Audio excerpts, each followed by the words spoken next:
You're listening to the Tech Alliance podcast, or the TAP for short. My name is Marina. And I'm Andrei. I hope you're ready, because today we have an awesome topic for you. Partnership teams are crucial for success, but how can you optimize them for even greater results? We will explore that today. And when you say results, you're really talking about money, you're talking about driving revenue, and what could be more exciting? The B2B tech world relies heavily on channel partners. A whopping 75% of sales flow through them. There is the shocker. Only a small fraction between 5% and 20% are truly driving revenue. Billions are potentially wasted on the wrong partnerships. So, the question is, how can we unlock the true potential of these partnerships? And luckily, we have just the person with the answer. We're delighted to present to you today's guest, Dina Moskowitz, CEO of PartnerOptimizer, Partner Data Futurist, and the host of Ecosystem Chronicles. Dina is tackling that universal challenge by focusing on partner data, data-driven ideal partner profiles, partner stratification, and creating the source of truth platform that finds and profiles all B2B tech partners globally. Hi. Hi, it's so awesome to be here with you both. Dina brings a wealth of expertise to the table. Before we dive into partnership optimization, Dina, could you give our listeners a brief overview of your background, please? Sure, I will try to do that. So my background starts in business and finance. Grew up in New York, went to the University of Pennsylvania and went to the Wharton School of Business. And then I got into investment banking. And from there, once I started a family, I had the entrepreneurial bug and started getting into working with companies that were coming out of the dot-com era, and by doing business plan consulting and more direct consulting rather than investment banking. And so that led me into the whole world of the web and technology and the growing internet. And it just evolved from one thing to another as I got to work with so many great companies online. That actually led to my first own SaaS company, and it was called Critical Digital Data. And from there, it was a data storage company for consumers and for business to track their own personal items. It was a good little company. And when we sold it, I had some more financial freedom and decided, what do I get to do next? And what became apparent for me all the way through was that as I launched that very first program, I did not have a partner program that I ever thought about in the beginning. So when I started my own SaaS company, I didn't consider the margins and the need and the critical power of partnerships in getting your products to market when it comes to B2B technology. So that became my sort of, obsession, is how do we make sure that SaaS companies of the future are able to go to market through partnerships? And how do you make that happen? Because most of the largest companies out there, the IBMs and Microsofts and Dells and Lenovo's and Google's, go to market through partners, but it's an expensive situation to accomplish that. And so how could you do that if you're small and growing and you don't know who or where those partners are? So that became my foray into a whole world of partnerships and learning more directly, and starting out through a marketplace concept with a company called SaaSmax. And it evolved. It was the first marketplace that enabled SaaS companies to find channel partners and vice versa. But the missing link when it comes to any marketplace, which you can even see today in the hyperscaler world or in any software marketplace, is that it becomes increasingly difficult to find the right ones to partner with, or find the right SaaS company to partner with if you're a solution provider. And so there was no source of truth out there to make it easy to slice and dice the apple and really understand, if I'm going to invest in partnerships, I don't want to be, if I'm a cybersecurity company, I don't want to be reaching out to MarTech agencies and vice versa. So, was there a way to crack that nut? Because there's so much inefficiency and so much frustration just by not having that visibility to who those partners are. And that became PartnerOptimizer, was building that first source of truth of who all the partners in B2B technology are out there globally, and enable it to be searchable in a way that can be strategic and efficient and accelerate partner programs for B2B tech. Well, it sounds really cool. Honestly, I feel that it is so cutting edge because you managed to combine partnerships and AI data. That's so inspiring. That's so cool. And in our task preceding today's meeting, you have mentioned that 75% of B2B tech sales are transacted through channel partnerships, right? Can you elaborate on the current state of the B2B tech partner landscape? Yeah, so the partner landscape is proliferating. It used to be easier to understand as, solution providers that are IT companies that go out and install desktops or networking in the workplace. But it's expanded from IT consultants to include companies that are managed service providers, who are managed security service providers, who are potentially system integrators, and system integrators might actually be DevOps or SecDevOps. And it continues to proliferate. Now you have AI consultants and business intelligence consultants. There are all types of partners out there that play a role in some way, shape, or form in influencing or selling and or implementing and or setting up and training on technology. And so this world of partner ecosystems is no longer purely technical, but it includes domain expertise in these different areas, whether it's marketing or cybersecurity or sales tech or HR or finance. You have to have expertise both in the domain or the field of that area, coupled with knowledge of selecting the right software platforms or hardware in order to make solutions go. And what's interesting about partner ecosystems is that, when a product comes to market, it may be a great holistic product for one feature or one department, but so often the companies building the technology don't realize that it has to fit in to a tech stack. And so when you're selling to those companies, the company may already have a trusted advisor or may not be able to fit your thing in today because they've already invested in something else. And they have a whole license, a 1 year or 2 year license. And even if you have the best mousetrap in the world, they are tied contractually to something else. And so understanding what that ecosystem is and which partners for the long term to invest in who can build you into their tech stack to service their clients is a very, very powerful go-to-market strategy. So true to life.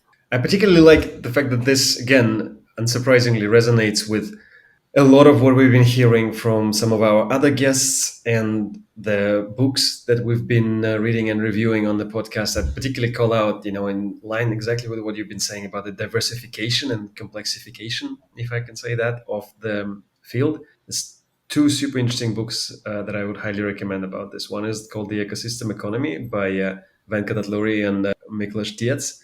Another one is Ecosystem-Led Growth by Bob Moore, and they both talk about exactly this phenomenon. What you might initially think of as surprising entrants coming into the field and companies that have not traditionally thought of themselves as what you might call IT or technology service providers, combining efforts across the board to focus on the user fundamentally, focus on the consumer and customer and the journey that they're on, and deliver the services and the products together, whether they might be support, as you said, you mentioned security, so it can even be physical security, depends on what field you're in.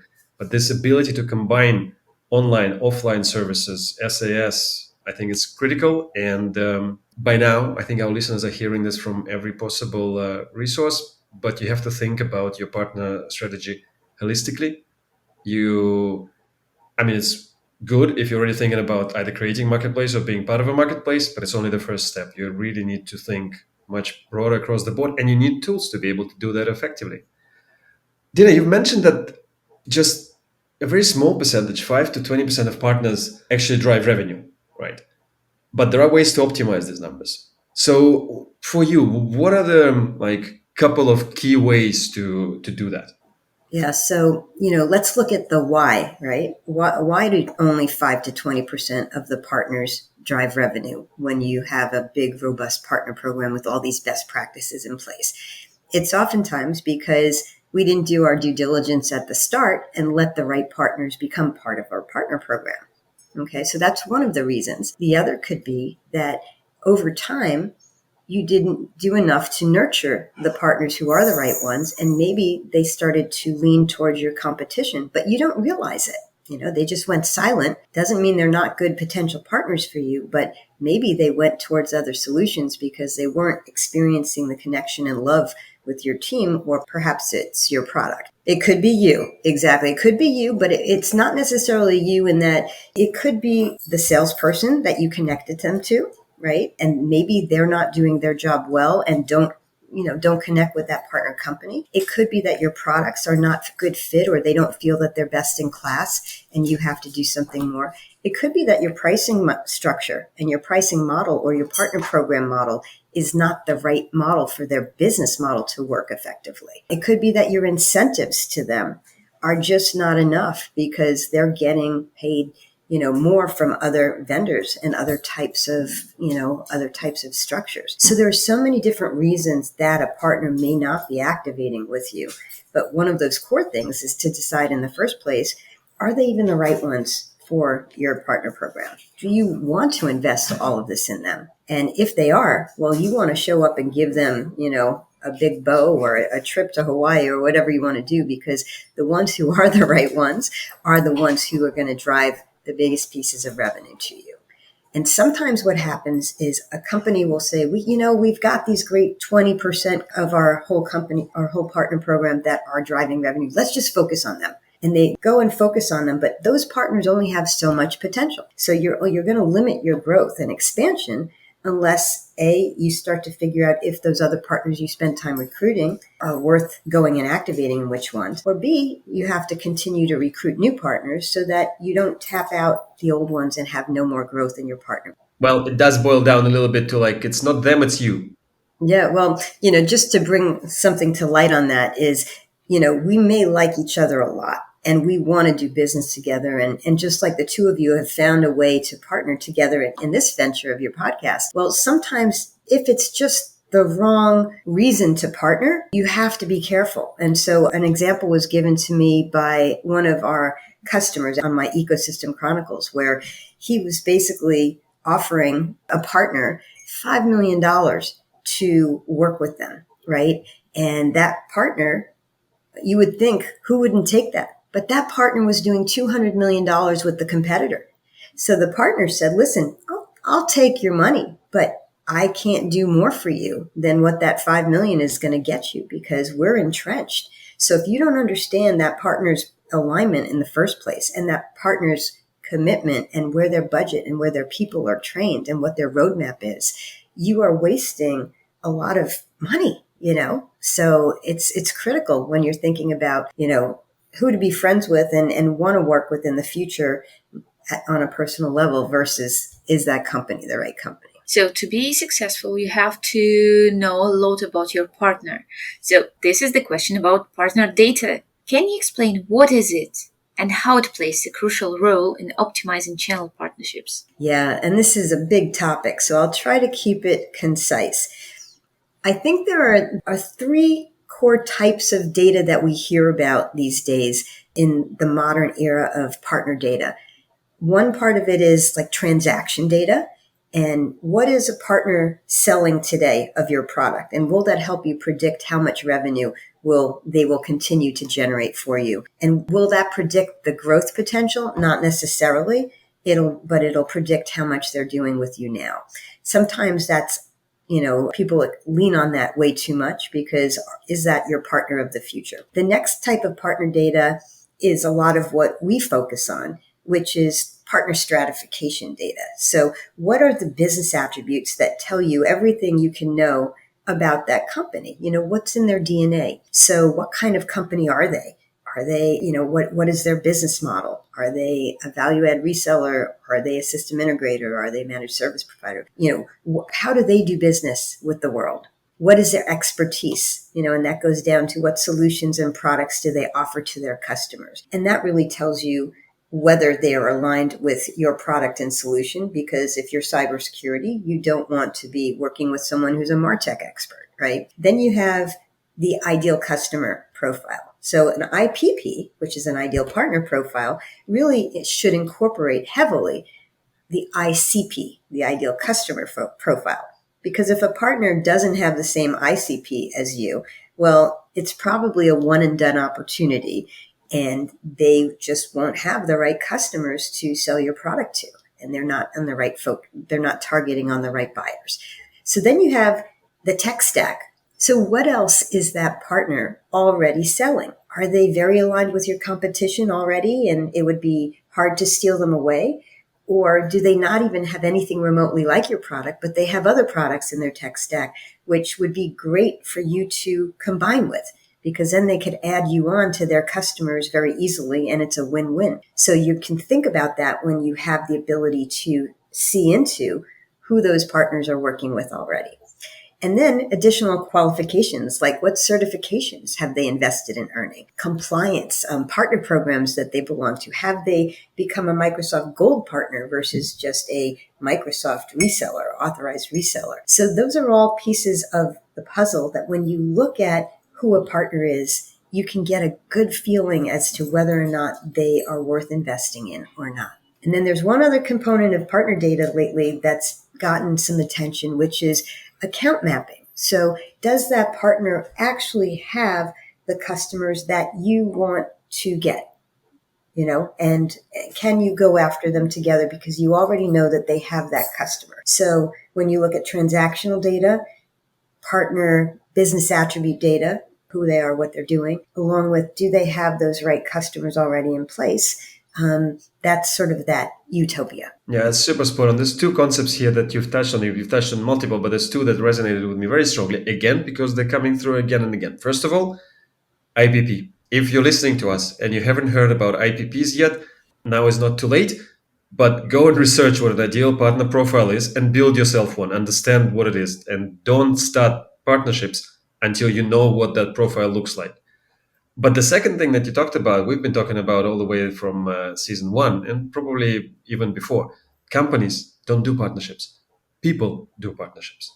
It is essential that when you are creating a partnerships organization or overseeing one, or you are part of it, and you're figuring out who to work with on in your partner organizations, putting the right people in place with the right mindset and establishing the right types of relationships is, I don't know, I can't measure that success percentage in percentages, but it's a huge factor in driving success. But over to our next question.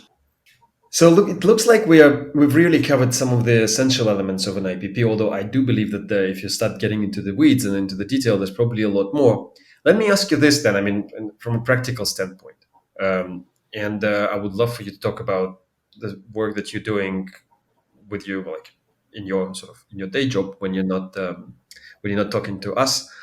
How do you go about setting up a data-driven IPP, right? Where do you begin? You just sit down with a blank sheet of paper? What do you do?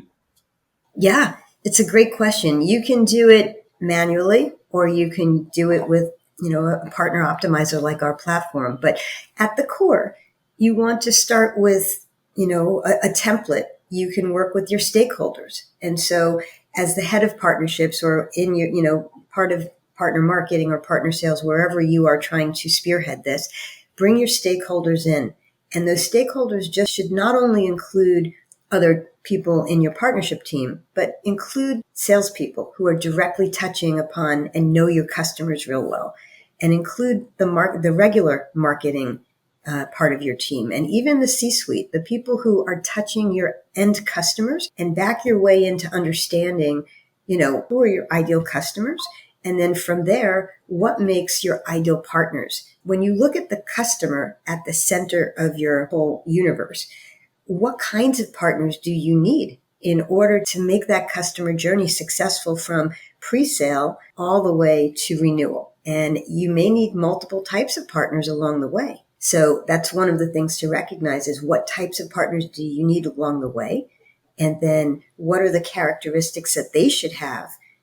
Some of those attributes I was talking about to know that that partner is worth investing in. So you can have a stakeholder meeting or a worksheet that goes around and where everyone is contributing as much as they can. Then the next step, which we love to recommend, is when you have a partner already or multiple partners, go look at who they are as a company. Go to their websites or reach out to them and have conversations and really get to know them. Not just what do they like and know about your product, but what else are they selling?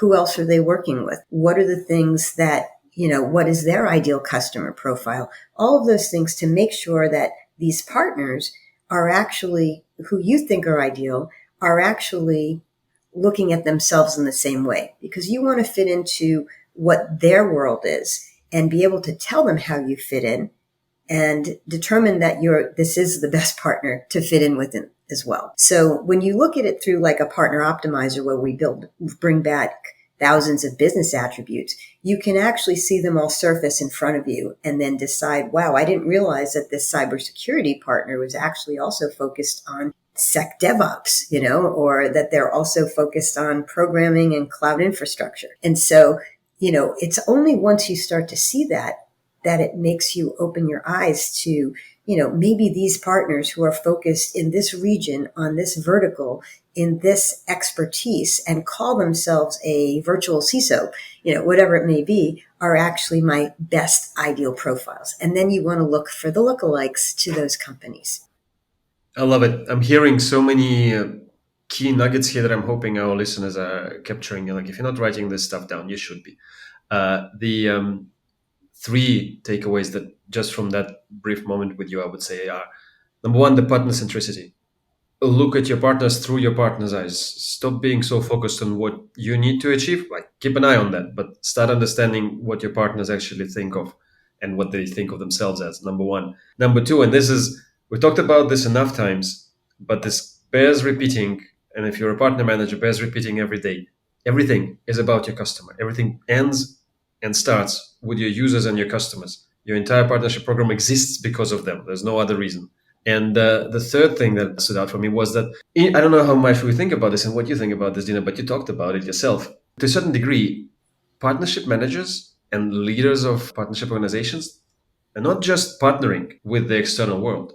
They're as much creators of an ecosystem inside the company as they are outside. They orchestrate the rest of the teams inside to get this user-centric and partner-centric lenses and work together to create the most effective program ever. If you think of yourself as an attachment to the company that just interfaces with the external world, much less likely to succeed. That's a great recap. And what that triggers in me is to talk about how in the partnership world, sometimes the C-suite doesn't understand how partner ecosystems are constantly changing and evolving. New partners are coming in. Some partners are changing their focus.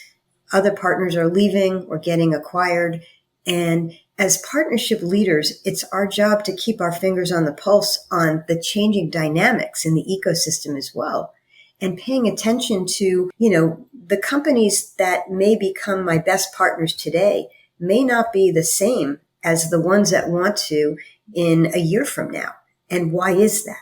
And so by being intentional about studying and understanding those partners' businesses and the trends, you're also bringing back to the company those insights about what could be taking their, the products forward and the success of the business into the future, because you can see different indicators. Dina, what advice would you give to companies struggling to improve their partner network performance? To improve their partner network performance. So to me, it's at the ground level is really dive into your ideal partner profile.